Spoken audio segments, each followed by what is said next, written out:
Olá, vocês que estão nos assistindo aqui no podcast Perceptum. Meu nome é João Vitor e estou aqui com o Felipe. E hoje nós temos nosso convidado ilustríssimo, Victor Vitorelli.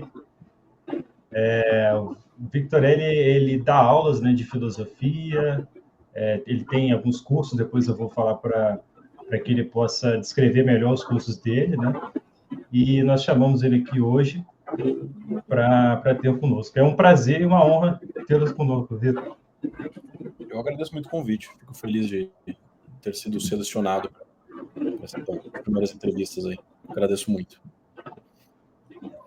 Show.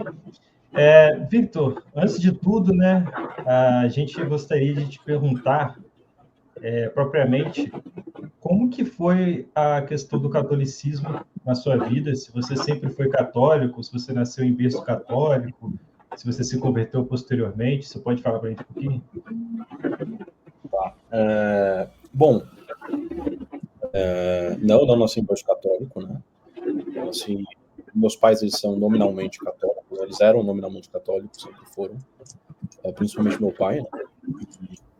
Tem família, muitos pastores protestantes, então ele já sempre teve desde muito cedo desconfiança do meio protestante, não gosta do meio protestante. Então, meu pai sempre se disse católico, mas eu não tive uma criação católica de forma nenhuma, instruído na fé. Então não tive nenhuma educação católica, né? Meu pai não é um praticante da religião também, nem minha mãe. Minha mãe tem se tornado. Então, durante a vida, a questão da existência de Deus, até a pré-adolescência, assim, para mim nunca existiu muito essa questão. Não me lembro de ter me perguntado sobre esse tema alguma vez. E essa questão deve ter começado a aparecer mais para mim na adolescência. Tá? E fundamentalmente, quando eu comecei a estudar filosofia, essas coisas, eu fui tendo contato com autores católicos, autores não católicos, né, de ambos os tipos. Eu tinha próximo de mim alguns amigos, em particular o Petroni, vou até citá-lo nominalmente, né, que tinha bastante influência católica, de pensadores católicos e tudo mais, mas não era um católico também, né, hoje ainda não é um católico. Então, eu não me lembro exatamente com quem foi o meu primeiro contato, assim, a partir de quem que eu comecei a ter contato com autores mais católicos. Mas, enfim, o fato é que eu comecei a ter esse contato. Né? E, a princípio, a minha posição com relação a Deus na adolescência, na época eu estudava na ETEC, na ETEC Lauro Gomes, aqui de São Bernardo, supostamente uma das melhores escolas do ABC, o que não é verdade, aqui em São Paulo. Eu comecei a me perguntar sobre essa questão da existência de Deus, e, a princípio, eu digo que eu fui ateu por uma semana, né? Eu fui pela negativa por uma semana, então um tempo irrelevante. Mas o resto do tempo, em boa parte da adolescência, eu fui um agnóstico, né? Então, um agnóstico empírico. Eu acreditava que eu só poderia crer em Deus se Deus me fosse demonstrado de alguma forma, mais especificamente de forma empírica. Né? E eu fui convencido pela primeira vez da existência de Deus, simplesmente existência, sem atrelar nenhuma religião, justamente com as vias de Santo Tomás de Aquino, né?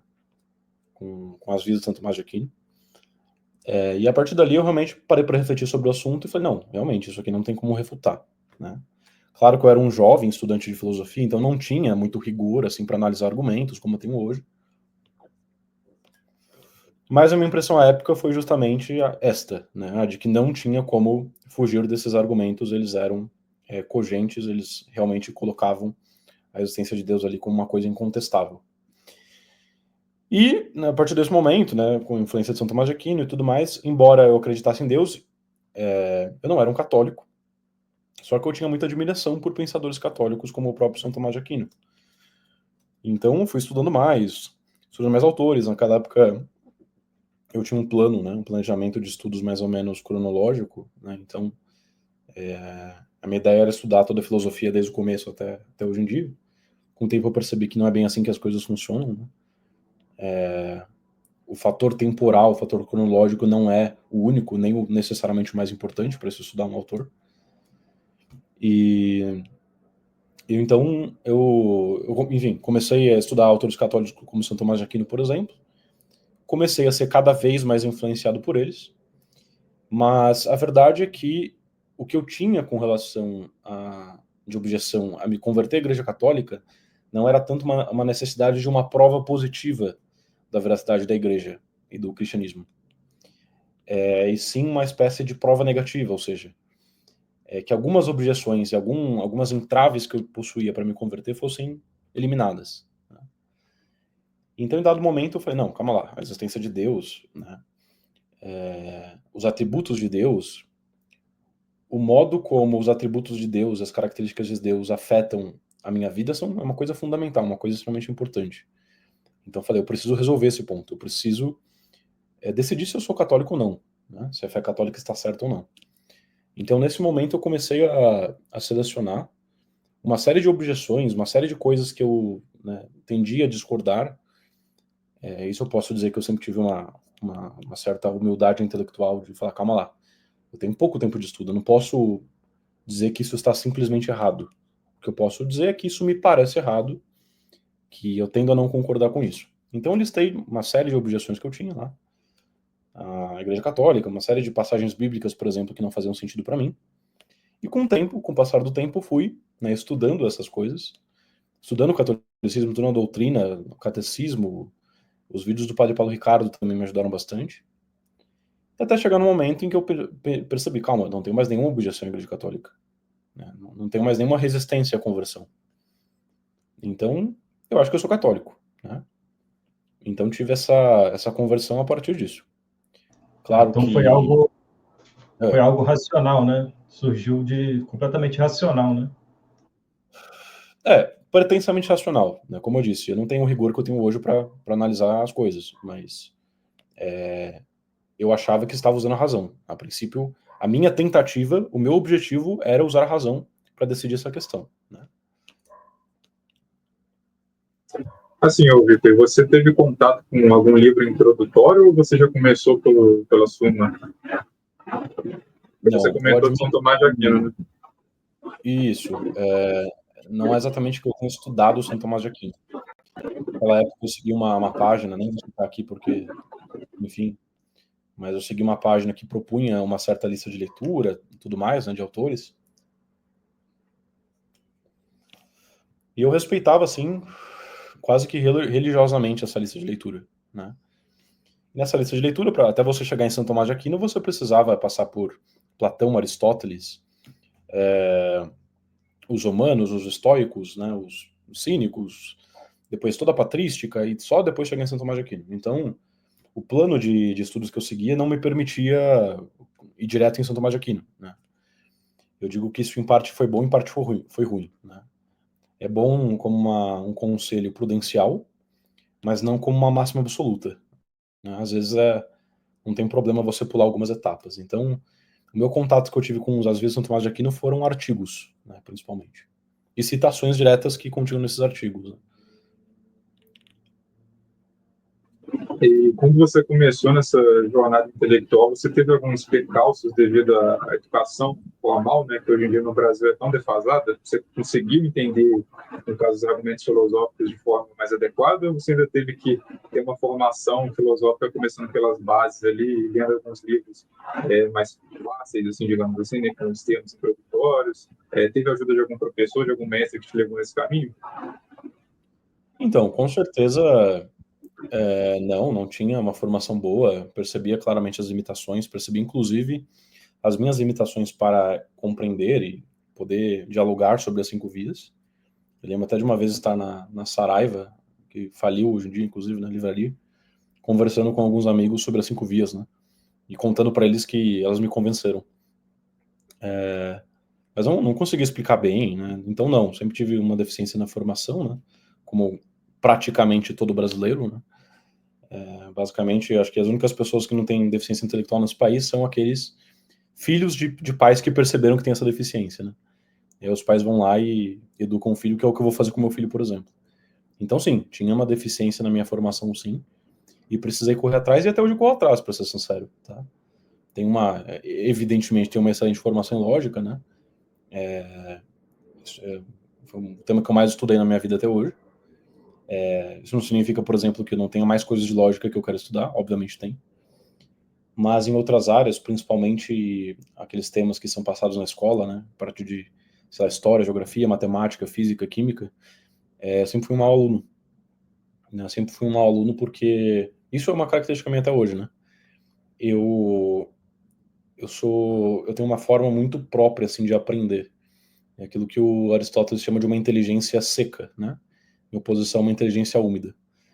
Então, uma pessoa de inteligência úmida, ela, em geral, ela tem uma certa docilidade de se adequar, por exemplo, a forma de exposição de um conhecimento específico. Né? Então, uma pessoa de inteligência úmida, ela consegue prestar mais atenção se é um professor X falando, se é um professor Y, se está lendo, se está usando uma apostila, enfim.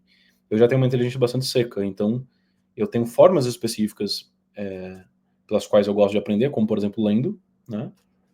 E tenho professores específicos dos quais eu gosto de aprender, mas grande parte dos outros professores eu não tenho interesse, eu tenho muita dificuldade de prestar atenção, eu fico facilmente desinteressado. Então, uma constante na minha vida escolar, por exemplo, era de matar aula para estudar em casa, né?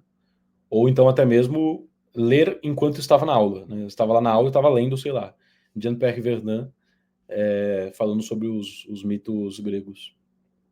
Então, é isto. E, assim, isso é um clássico, né? Matar a aula e ler em outro local, né? Essa educação, principalmente no Brasil, ela não é nada personalizada também, né? Diferente da educação clássica, né? Que atualmente, ou seja, se tem um aluno que ele é acima da média, digamos assim, a classe tem que se nivelar, né? Então, é nivelado meio por baixo ali e todo mundo vai ter que seguir o ritmo desse aluno, né? Então, realmente é algo um pouco difícil, né, para quem tem esse tipo de inteligência um pouco diferente dos demais. E aproveitando aqui, Vitor, que você comentou já um pouco sobre o início da sua vida, da sua trajetória intelectual, quando propriamente começou a sua paixão, seu amor pela lógica? Boa pergunta. Então, essa lista de leitura que eu comentei que eu seguia, era uma lista que se propunha a ser uma lista completa para uma formação filosófica. Uma das etapas iniciais dessa lista era precisamente o estudo de lógica. Né? Então, como eu seguia religiosamente essa lista, em dado momento eu cheguei no Trivium. Se não me engano, era o primeiro livro de lógica que tinha nessa lista. E ali, eu sempre tive essa inclinação racional, acho que deu para perceber um pouco pelo relato da minha conversão. Então, sempre quis resolver as coisas de forma muito racional, né? Com os instrumentos que eu tinha à época. E quando eu conheci uma disciplina, né, que permitia com que você, de forma quase exata em matemática, por etapas bem claras, fosse validando-se as características de um argumento e pudesse concluir de forma quase algorítmica se esse argumento era bom ou não, eu me encantei por isso, né? Eu me encantei por isso. Então, daquele momento eu comecei a estudar muito lógica, inclusive o próprio Trivium, que é um livro que, embora eu indique para iniciantes também, ele é um livro extremamente denso, né? Ele tem muito conteúdo em poucas páginas, então ele fala de muita coisa, de coisas muito profundas, inclusive às vezes até daria para ser um pouco mais prolixo, digamos assim, elaborar um pouco mais, né? Ele fala de forma bem concisa e direta. Eu reli 3 vezes o Trivium, né? Reli e fiz anotações, eu tenho até hoje aí, sei lá, 100 páginas de fichamento do Trivium, né? Só dessa época. Só um comentário. E é até Uhum. engraçado você falar isso, tem muita gente que às vezes vai ler o Trivium, não tem esse conhecimento que você acabou de descrever, acha que é um livro, aquele livro de leitura fluida, né? E, na verdade, ele é um livro de anotação, né? De você reler várias vezes, ele realmente é bem denso, né? Bem técnico. Né? Exatamente. Então, meu primeiro contato com a lógica foi esse, tá?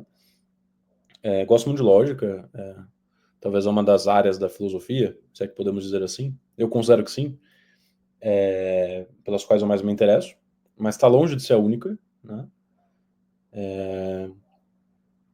E, na realidade, embora eu tenha essa paixão, esse gosto muito grande por lógica, às vezes as pessoas também tendem a ver isso como mais exagerado do que realmente é, né? porque meu canal de lógica, meu trabalho é sobre lógica, e as pessoas pensam que eu só estudo lógica, né? Mas na realidade, a decisão de criar um canal de lógica, claro, tem relação também com a minha personalidade, mas ela foi muito mais predominantemente por conta de eu perceber que existia essa demanda, né? Que não tinham pessoas falando sobre isso, e que eu poderia falar sobre isso, e que eu poderia fazer isso de forma interessante para muitas pessoas. Quando eu comecei o canal, a gente estava no início da época dos reacts, né? Que estavam um sucesso. Então eu falei, bom, é isso. Eu consigo perfeitamente fazer isso que o Vitor Metaforando, sei lá, faz com os reacts, trazendo temas técnicos, eu consigo fazer com a lógica. Então, ali que eu comecei a fazer isso aí.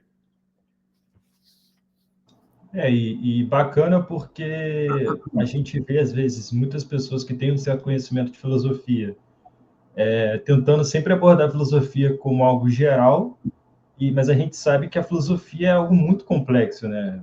E tem diversas mini-áreas, por assim se dizer, e seria muito interessante se você tivesse um domínio de uma certa área, você ensinar, focar, né, numa área, né? Creio que foi mais ou menos isso que você idealizou, né? Exatamente, exatamente. Na verdade, eu vejo como potencialmente prejudicial uma pessoa que está muito jovem nos estudos focar excessivamente, né? O que o Sarkisian chamava de um estudo muito vertical. Então, um estudo excessivamente vertical, né? O início de um estudo precisa ser necessariamente horizontal, precisa ser mais abrangente do que de especialização. Então, eu considero, até hoje, assim, que do ponto de vista intelectual foi um erro esse excesso de lógica no início da minha formação. Eu deveria ter ido com mais calma, ter sido um pouco mais abrangente, né? Mas esse erro me trouxe consequências também, tá? Consequências psicológicas, certos vícios, né? Acho que em boa parte já foram resolvidos, outros eu ainda lido, de certa forma, até hoje, mas esse excesso de mergulho vertical numa disciplina no início de uma formação é muito prejudicial.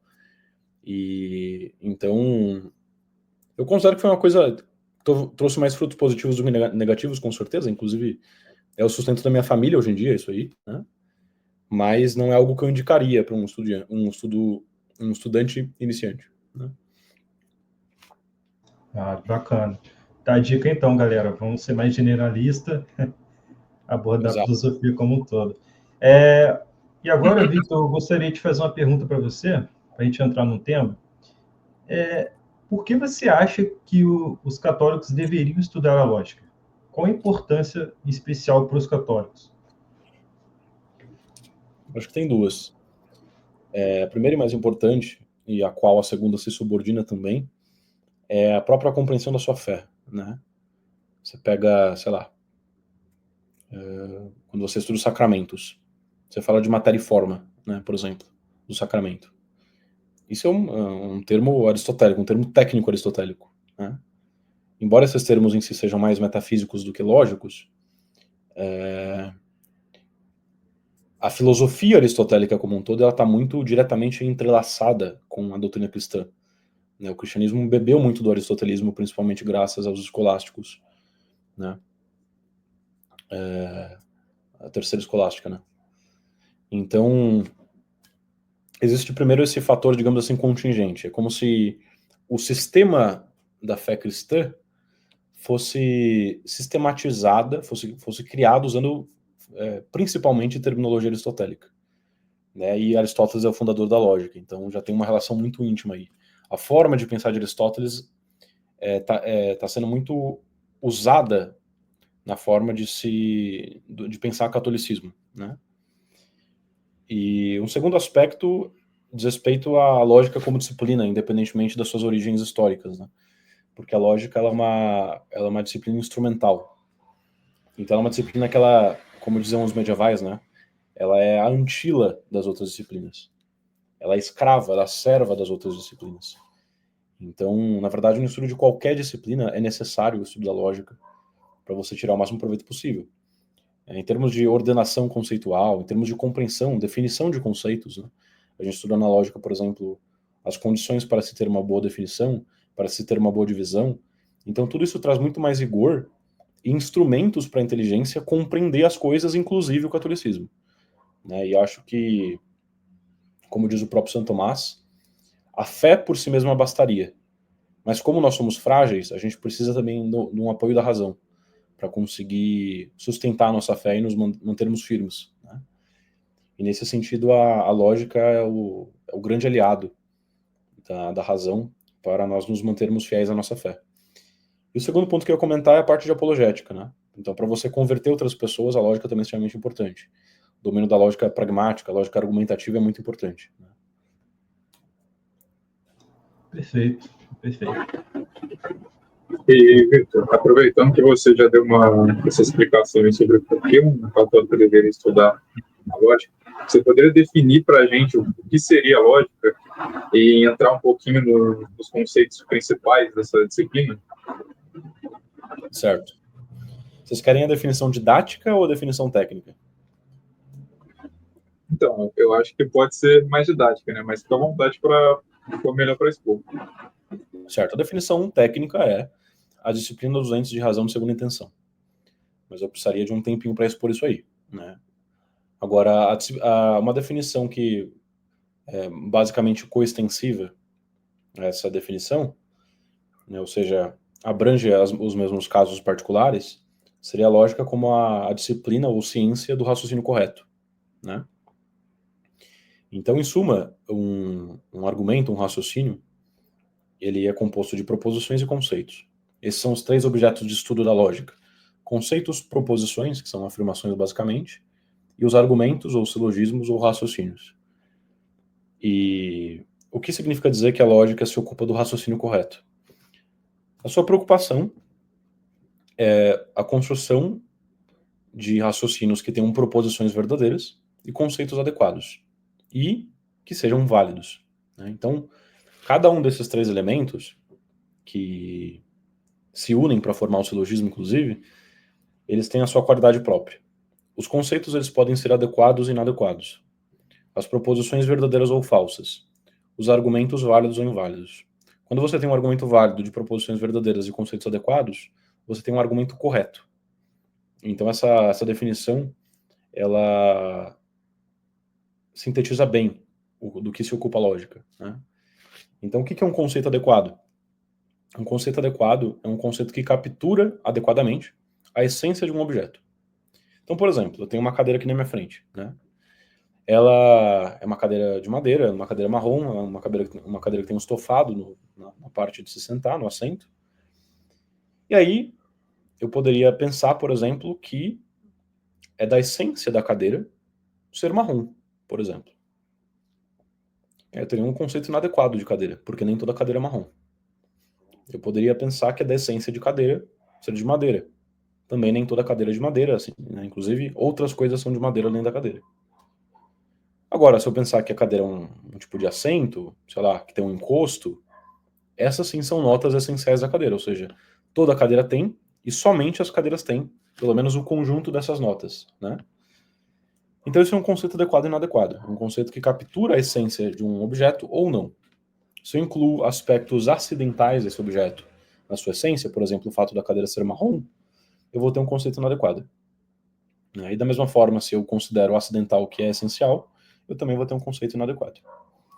Com relação às proposições, uma proposição ela é verdadeira quando ela se adequa à realidade. Então, toda proposição assevera uma relação. Por exemplo, eu digo, sei lá, Sócrates era homem. Eu estou afirmando uma certa relação entre Sócrates e o conceito de homem. Então, note que proposições sempre versam sobre relações entre conceitos, entre coisas. Então, para essa proposição ser verdadeira, basta que o estado de coisas que ela descreve seja da forma como ela descreve, né? Então, em suma, que a substância individual Sócrates tenha realmente o predicado da humanidade, né? Eu falei que era homem. Então, tivesse realmente o predicado da humanidade. Tá? Essa é a noção de verdade.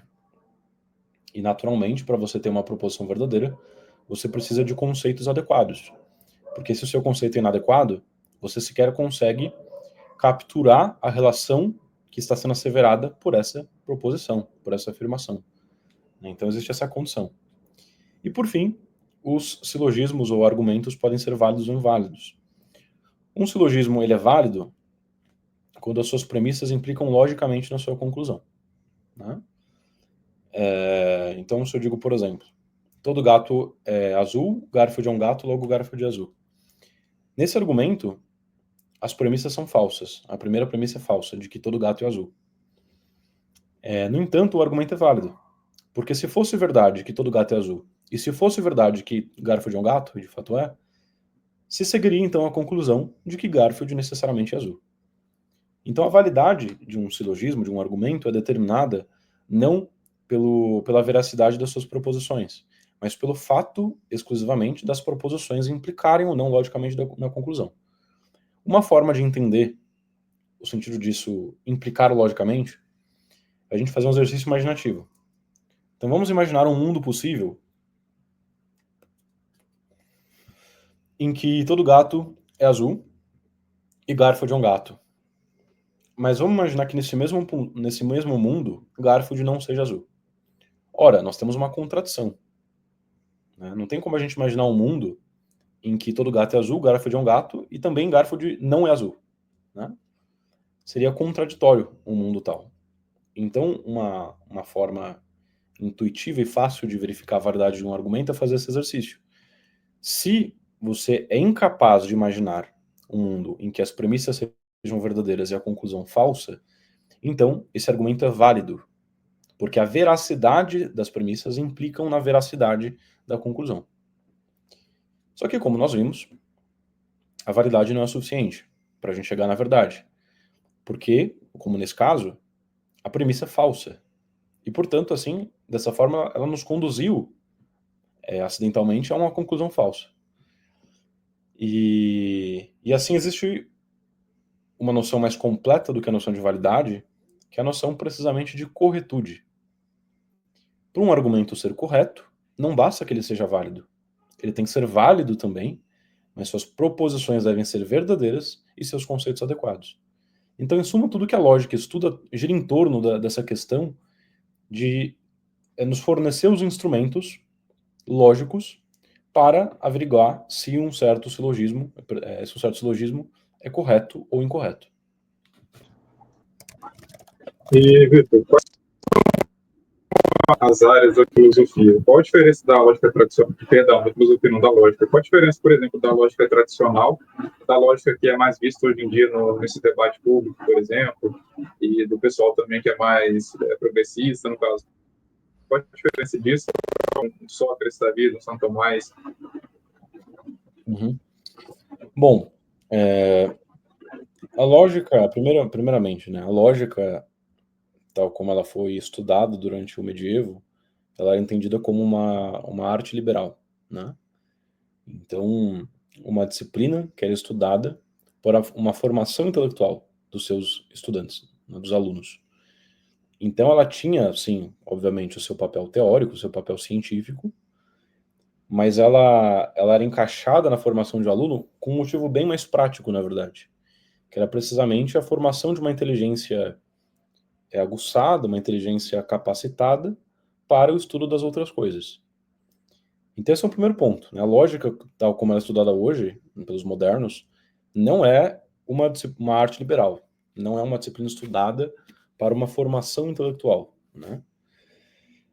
Uma segunda diferença, vamos falar de mais duas, né? Então, mais uma diferença é com relação à linguagem, né? A lógica tradicional, ela utiliza a linguagem natural, alguns chamam de linguagem arregimentada, né? Mas ela utiliza basicamente o português, o latim, o grego, enfim, o próprio idioma ali do autor, né? Enquanto a lógica moderna, ela utiliza uma linguagem artificial. Então ela formaliza as coisas em linguagem artificial, né? Para quem não sabe o que é isso, pensa na matemática, na programação, são linguagens artificiais, né? Então você tem o seu próprio alfabeto. Na matemática você usa números, você usa sinal de mais, de menos, etc. Você tem as suas próprias regras de formação, né? Então você não pode criar equações de determinadas formas, necessariamente tem que respeitar, né, uma certa ordenação sintática. você tem as regras chamadas regras de transformação, as regras de inferência, etc. Então a lógica moderna, ela utiliza essa linguagem artificial, né? O que, por sua vez, é somente, a princípio, uma distinção acidental, né, entre a lógica moderna e a tradicional. Você poderia perfeitamente, como nossa, não sei pronunciar o nome desse autor, né, que é o autor que escreveu, tem um livro chamado Aristotle Logic, se não me engano é um polonês, começa com Lu, aí é um soco no teclado, né, o resto do nome. Mas então, ele faz uma tentativa de formalização, por exemplo, da lógica aristotélica, né, de colocar a lógica aristotélica em uma linguagem artificial. Mas, isso a princípio poderia ser perfeitamente feito, né, realizado, só que existem outras diferenças que acabam se aglutinando também, principalmente pela própria diferença entre os pensadores modernos e os medievais e antigos, né, os pensadores, os novos pensadores, os pensadores modernos, eles têm uma preocupação muito maior, por exemplo, com a questão de construção de um sistema coerente que seja perfeitamente consistente, completo e tudo mais, para representar a lógica. A questão do abstratismo, a questão de, por exemplo, não envolver pressupostos metafísicos, uma questão bastante cara aos lógicos modernos, aos filósofos modernos de forma geral, então você não quer construir uma lógica que tem pressupostos metafísicos.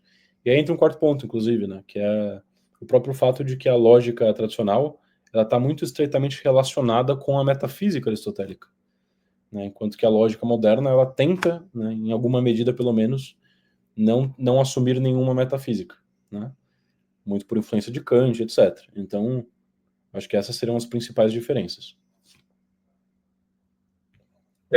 Vitor, aproveitando que você tocou nesse assunto, eu gostaria de ouvir de você se realmente a pessoa assumindo o nominalismo existe ainda como ter essa lógica formal nesse raciocínio dela, né, nesse conhecimento dela, uma vez que ela não acredita que as essências elas são realmente reais, né?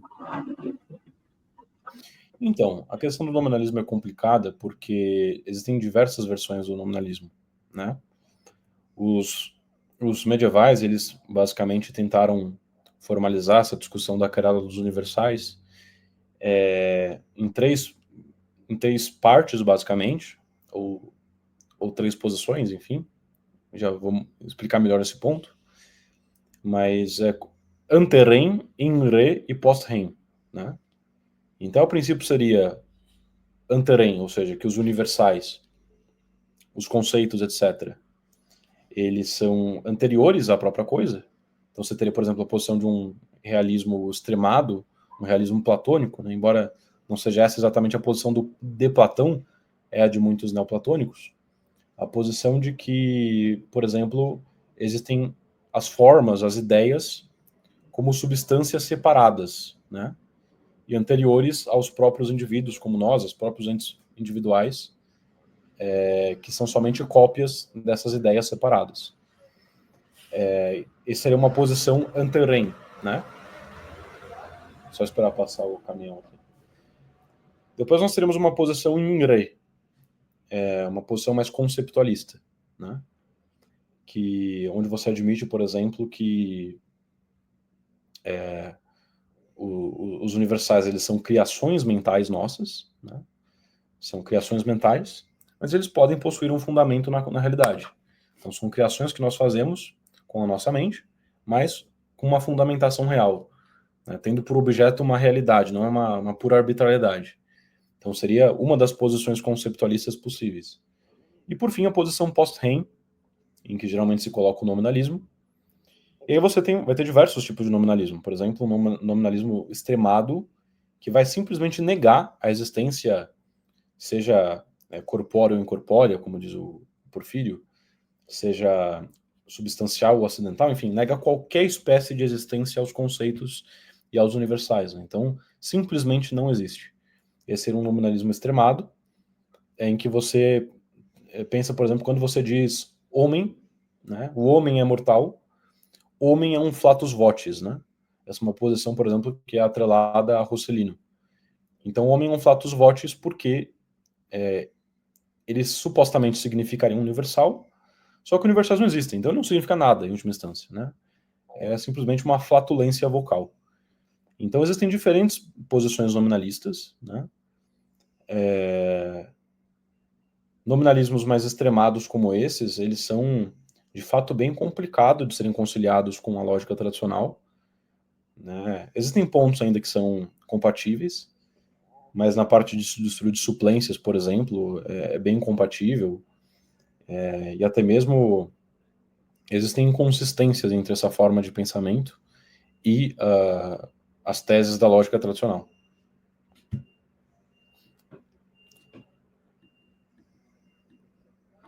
E, Vitor, quais são as principais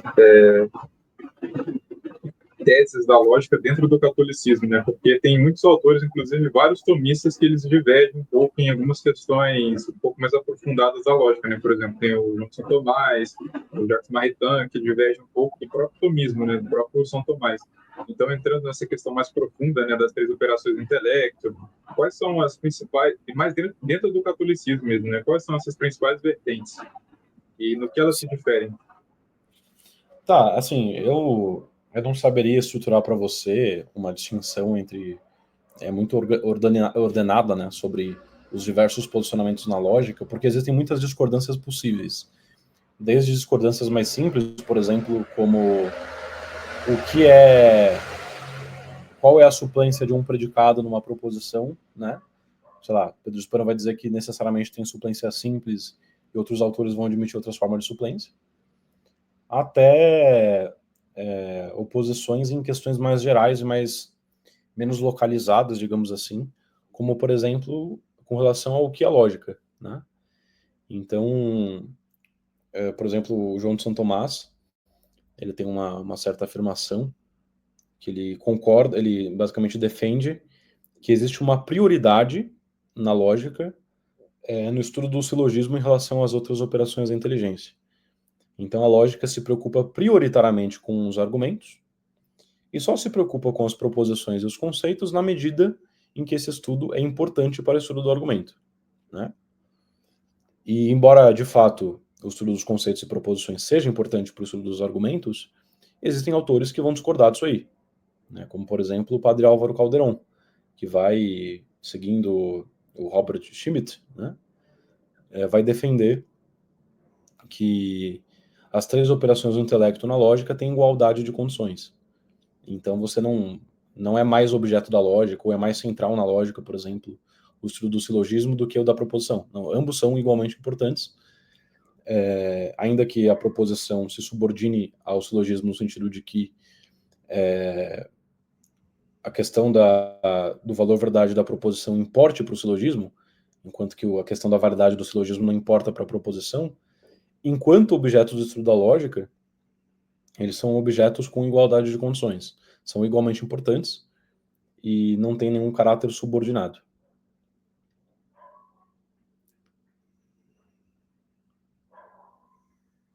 E, Vitor, dentro dessas posições lógicas, em qual você mais se encaixa? Tem algum autor que você se identifica mais?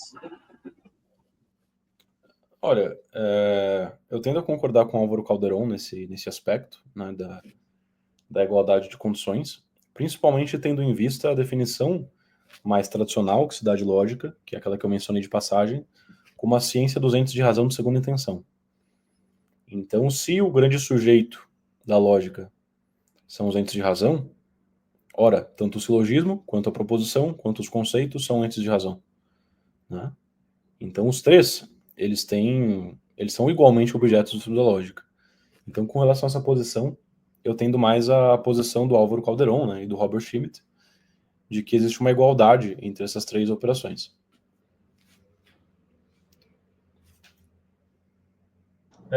Ô, Vitor, deixa eu te fazer uma pergunta. É possível, assim, sempre haverá paradoxos, né? Eles são inevitáveis dentro de qualquer sistema lógico, os paradoxos? Então, isso é uma questão, né? Isso envolveria, por exemplo, o conhecimento de teses importantes da lógica moderna, né, como os teoremas da incompletude de Gödel, né? em que ele faz asseverações a respeito de sistemas que contêm pelo menos aritmética elementar, né? Então que não poderiam ser completos e corretos ao mesmo tempo, né? Então, eu tenho a impressão de que não, a gente nunca vai conseguir construir um sistema formal da lógica, ou de qualquer coisa, na verdade, mas especialmente da lógica, nesse caso, que vai ser perfeitamente representativo da realidade. Me parece, e é muito mais uma impressão do que realmente uma convicção, me parece que isso é impossível. E isso não por limitação da lógica, obviamente, mas por limitação dos nossos instrumentos linguísticos. Então, geralmente isso vai envolver alguma dificuldade que vai impossibilitar a gente de criar esse sistema, né? Mas essa coisa de criar sistemas da realidade é uma coisa que é feita desde sempre, né? Sempre se buscou isso aí, né? Inclusive, realmente, de fato, seria muito útil, né? Você ter um sistema de pensamentos que te permite, de forma muito clara e algorítmica, sempre tomar decisões, por exemplo, na sua vida, partindo de certos axiomas, o que você deve fazer, o que você não deve fazer, etc. Então a ideia de criar um sistema tal é muito interessante e muito atraente, mas realmente me parece impossível. Eu acho que a busca nesse sentido é muito mais a gente construir um sistema que é cada vez mais aproximativo, mais próximo de ser equivalente à realidade, mas nunca será perfeitamente idêntico, perfeitamente equivalente. Uhum. E, assim, tem uma pergunta que uma vez me fizeram e eu gostaria de ouvir de você. A lógica pode provar que a realidade que nós percebemos é real? Então, esse é um ponto, né?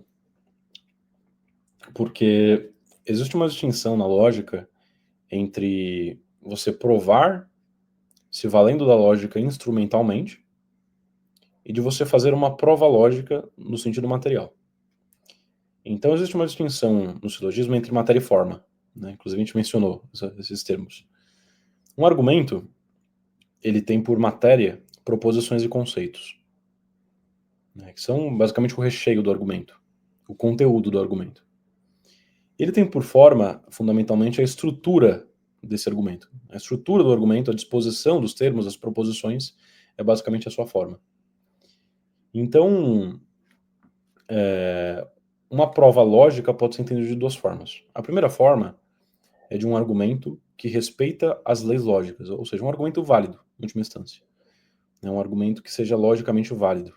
Isso é uma coisa. Uma segunda coisa é um argumento de matéria lógica, ou seja, um argumento que parte de uma premissa, que é, por exemplo, um teorema, um axioma lógico, tenha por segunda premissa um outro teorema lógico, um axioma lógico, né, ou uma proposição derivada, etc., e chegue por conclusão que, como que é a questão, de que a realidade existe, é isso? Sim, provar que a realidade que nós vemos é real. Sim. Tipo isso. E chegue numa conclusão de que a realidade que nós vemos existe, né, é real, etc. O primeiro exemplo, a princípio, seria perfeitamente possível uma tal prova, né, principalmente se a gente entende prova como a construção de um argumento que parte de premissas axiomáticas, né, premissas que você assume dentro de um sistema como verdadeiras. Por exemplo, eu acho que é perfeitamente razoável num sistema partir de ter por axioma, por exemplo, a veracidade dos nossos sentidos. É perfeitamente razoável ter de axioma. Então, nesse sentido, você conseguiria provar, no sentido de construir um argumento cuja matéria não é lógica, mas tem uma forma lógica, né, seja logicamente adequado, provar, a partir desses axiomas, que a realidade externa existe. Agora, um argumento que tenha por premissa axiomas lógicos puramente, que a gente chamaria um argumento de lógica pura, né, e não lógica aplicada. Então os medievais faziam distinção entre lógica ut utens e lógica ut docens. Então um argumento de lógica ut utens você consegue criar uma prova. Agora um argumento de lógica ut docens você não consegue, de lógica pura. Você não consegue fazer isso, porque simplesmente não é do escopo da lógica o estudo da realidade externa. A realidade externa são os entes reais. A lógica se ocupa dos chamados entes de razão. Então não é objeto da lógica o estudo dos entes reais. Perfeito. E, Vitor, te fazer uma pergunta. O que você acha, como você acha que deveria ser o ensino da lógica nas escolas, sabe? Como que deveria ser abordado isso? Olha, eu gosto muito de quando o Olavo de Carvalho fala que ele não tem propostas educacionais para o país, no máximo para os seus próprios alunos, né? Então, minha situação é mais ou menos essa. Eu acho que existem muitas formas de se ensinar lógica. Existem formas que, né, existem pontos específicos que eu acho que toda forma de ensinar deve englobar, né? Mas eu estou muito mais preocupado em criar um método pedagógico que sirva para os meus alunos do que em pensar, né, lucubrar sobre o método pedagógico que serve para todas as escolas. Eu acho que isso é uma questão bem complicada, uma questão bem complexa, e para mim um tanto irrelevante porque, né, no final das contas, a minha opinião não vai afetar substancialmente a educação do país. Mas eu posso te falar um pouco sobre como eu ensino lógica, se você quiser. Eu acho que para grande parte das pessoas é a forma adequada. Bom, legal. Fala então um pouco de como você ensina. Aproveita e fala do seu curso também. Show. Então, eu utilizo o que eu denominei como método fronético, né? O método fronético ele tem inspiração em diversos autores e ele pode ser comparado com o método convencional de ensino, né? Em diversos aspectos diferentes. Uma primeira diferença fundamental, né? É que no geral na escola, quando você estuda as coisas, você começa a exposição pela definição de um conceito, ou por uma explanação teórica, por exemplo, a respeito de alguma teoria, alguma coisa, e depois você traz exemplos, geralmente bastante artificiais, para ilustrar, né, a sua teoria, a sua definição. Então eu vou dizer, por exemplo, sei lá, um cachorro é um animal que tem, né, 4 patas, não sei o que ladra, etc. Aí eu vou citar de exemplo, o Bob é um cachorro. Eu vou mostrar a foto de um cachorro, né? Isso seria o método convencional. O método fronético, nesse aspecto específico, ele inverte um pouco essa ordem. Primeiro, ele começa com um exemplo e depois com a explicação teórica, a definição. Por quê? Porque, muito inspirado, por exemplo, no método intuitivo bergsoniano, Bergson, Henri Bergson, um filósofo francês, ele vai dizer o quê? Que a gente consegue descer, que a gente consegue subir dos dados da intuição para os dados da razão. Mas a gente não consegue descer da razão para a intuição. Então, fundamentalmente, a ideia é, primeiro você precisa do material sobre o qual você vai construir uma teoria, e depois da teoria. Se você começa direto com a teoria, você tem uma teoria despropositada, né? É como se, por exemplo, eu, ao explicar, né, como eu expliquei agora há pouco a carreira dos universais, eu começasse explicando, por exemplo, sei lá, as diversas posições dentro da carreira dos universais, as diversas teses sobre esse assunto, em vez de começar numa aula, né, obviamente, em vez de começar pelo problema concreto que suscitou essas questões. Né? Então, quando você não começa com um exemplo concreto, que te instaura na realidade e te faz fazer perguntas sobre as coisas, toda teoria que você constrói em cima disso vai soar despropositada, vai soar sem propósito. Né? Então, por exemplo, o Mário Porta, no Filosofia a partir dos seus problemas, ele vai dizer, né, que o estudo de filosofia deve ser necessariamente partir dos problemas que esse filósofo em questão estava tentando resolver. Né? Então, o que Aristóteles que resolver, por exemplo, sei lá, com a ideia de que os conceitos, né, as essências estão nas coisas e não são ideias separadas que subsistem sozinhas. Diversos problemas, como, por exemplo, a questão da forma lá que ele menciona, né, a questão de enfim, diversos problemas. Então, você começa primeiro expondo esse problema, expondo essa problemática que suscitou em Aristóteles o desejo de criar a teoria. E depois você explica a teoria, depois você define os conceitos, etc. Então, primeiro, inverta essa ordem. Segundo, eu utilizo exemplos concretos, né? Pelo mesmo motivo. Então, exemplos artificiais, eles são mais claros, mas são menos, né, têm menos função. São mais vazios. Então, muito mais interessante, por exemplo, do que trazer Bob como um exemplar, né, da espécie cão, um exemplo bobo, eu poderia, né, por exemplo, pensar sobre o caso dos, como chama, os ligres, né? Poderia pensar, trazer um ligre e perguntar para a turma. E aí, o ligre, ele é um leão ou ele é um tigre? Né? Então, para eu explicar, nesse caso, os universais, as essências, os conceitos, se eu trazer um problema real como esse, além de você ter algo que, do ponto de vista intelectual, é muito melhor para você compreender a teoria, porque você tem uma teoria encarnada, uma teoria que se relaciona com o real, não é uma coisa puramente abstrata, uma coisa que conversa mais com a realidade imediata sua. Além disso, vai ser um estudo mais interessante, mais instigante, porque você vai se envolver, né? Você vai se perguntar realmente, nossa, o ligre, ele é um leão ou ele é um tigre? Você vai começar a se perguntar sobre isso, você vai se envolver afetivamente com esse problema, e aí quando eu te explicar a teoria, você vai prestar muito mais atenção. Você vai ter perguntas formuladas para testar se a minha teoria faz sentido ou não, e assim por diante. Então esse é um dos aspectos do método fonético, tem outros vários aspectos, por exemplo, a questão do método sintético analítico do Mário Ferreira dos Santos, etc. Mas eu acho que esse é um dos pontos mais fundamentais do método fonético que eu aplico nos meus cursos. Quer que eu explique os meus cursos agora? Por favor, fica à vontade. Certo. Bom, a gente tem atualmente 3 cursos, né? Primeiro, o Arte da Memória, que é um curso que eu desenvolvi. O estudo, né, sobre esse tema foi por necessidades pessoais. Eu comecei a estudar sobre memória porque eu sou um estudante e eu me preocupei com a questão de como ter uma memória melhor, como memorizar mais as coisas, né, uma coisa natural para mim.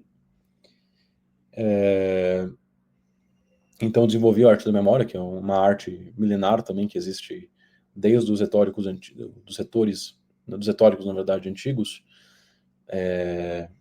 e foi sendo desenvolvida durante todo o medievo, e foi sendo usada durante todo o medievo, né? Santo Tomás de Aquino utilizava a mnemônica, a arte da memória, para memorizar as coisas. Diversos outros intelectuais, Santo Agostinho utilizava, né? Cícero utilizava. Cícero memorizava páginas inteiras na hora de declamar seus discursos.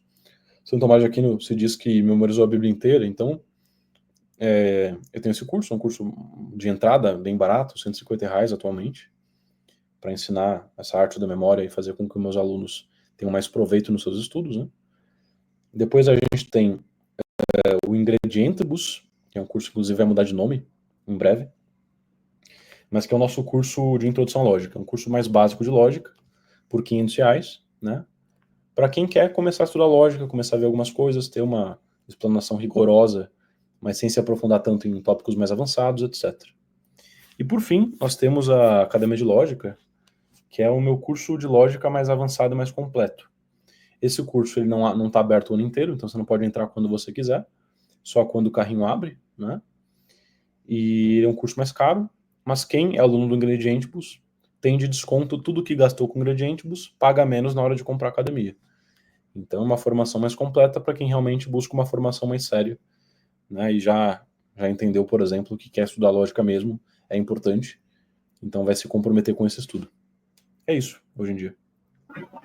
E, Vitor, além de procurar os seus cursos, você tem alguma recomendação tanto de livros quanto de método de estudo para quem está buscando essa vida intelectual, está bem no começo dessa trajetória?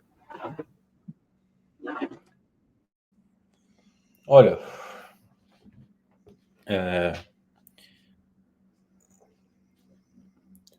o primeiro ponto que eu indicaria com relação à memória é muito importante, né? Memorizar bem para os estudos. Se não puder, é claro, adquirir meu curso, que ele é mais completo, né?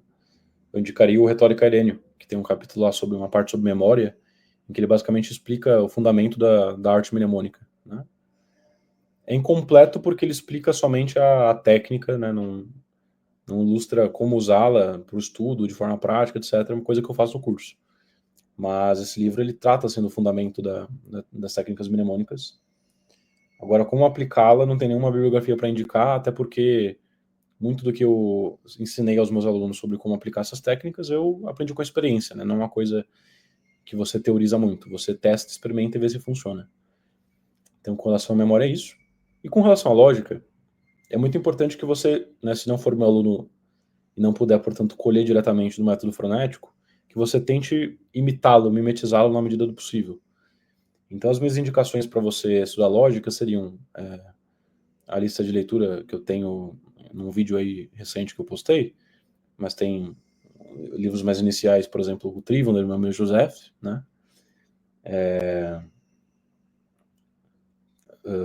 Não lembro exatamente qual que são os próximos livros que eu indico. Eu acho que eu menciono o órgão de Aristóteles, fala do Zagógio de Porfírio, né?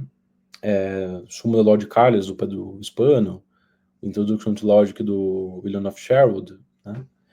Tem diversas obras lá, acho que realmente o mais recomendável é que você abra o vídeo lá e veja a lista certinho. Mas, particularmente, para você realmente colher esse benefício que eu mencionei, do método frenético, de você ter um estudo mais vívido e até mais funcional e orientado à prática, eu indicaria muito o Lógica Socrática, do Peter Crift. Os exercícios desse livro são muito bons. Ele traz argumentos filosóficos que você pode usar para treinar os seus conhecimentos em lógica. Então seria muito interessante você ler os livros que eu indiquei, pode ler inclusive o próprio Lógica Socrática, do Peter Crift, mas principalmente os exercícios desse livro eu indico bastante para quem vai estudar sozinho.